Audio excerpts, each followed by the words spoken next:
If you see a lady dressed in red wedding gown at night, run for your life. In the heart of a small village nestled in the mountains of Araromi, there lived a young woman named Adebisi.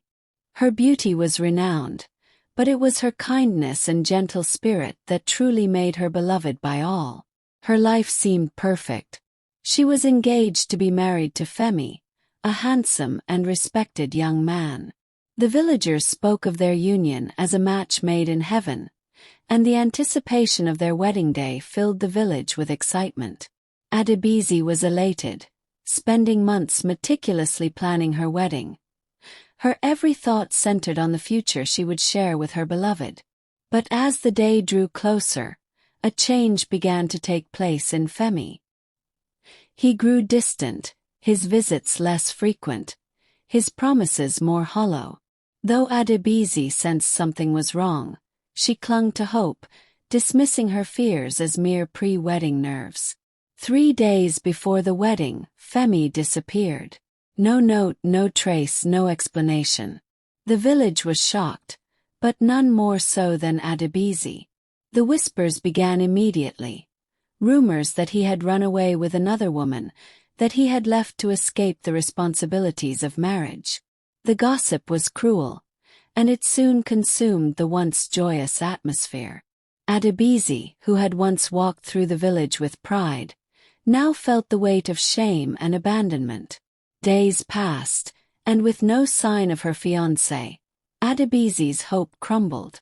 Her heartbreak turned into despair, and in her desperation, she made a decision that would forever mark the village. Late one night, beneath a blood-red moon, she donned her wedding dress, an exquisite red gown as was tradition, and walked to the village well. Her tears fell silently into the dark abyss before she plunged into the icy depths, seeking an end to her pain.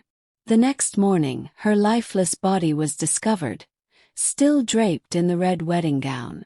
The village mourned her loss, but the tragedy left an indelible scar on their hearts.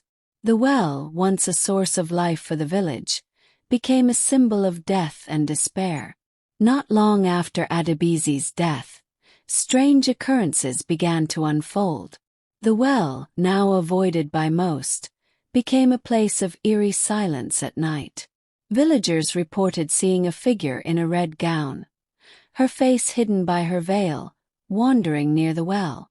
Those who ventured too close spoke of a cold breeze that chilled them to their bones, and whispers, soft, mournful whispers. Some claimed they had seen her weeping, others that she was searching for Femi, her lost love. But the stories became darker. There were tales of men disappearing near the well, drawn by the ghost's sorrowful beauty. Decades later, the legend of Adebisi had become part of the village's history. Among those who doubted the story was a young man named Adedeji, a fearless and headstrong youth. He believed the stories were mere superstition. One evening, after a night of drinking with friends, Adedeji boldly declared that he would visit the well at midnight. His friends tried to dissuade him, reminding him of the disappearances and the chilling whispers, but Adedeji was undeterred. Armed with only a flashlight and his bravado, he made his way to the well. The village lay silent as he walked, the cool night air unusually still.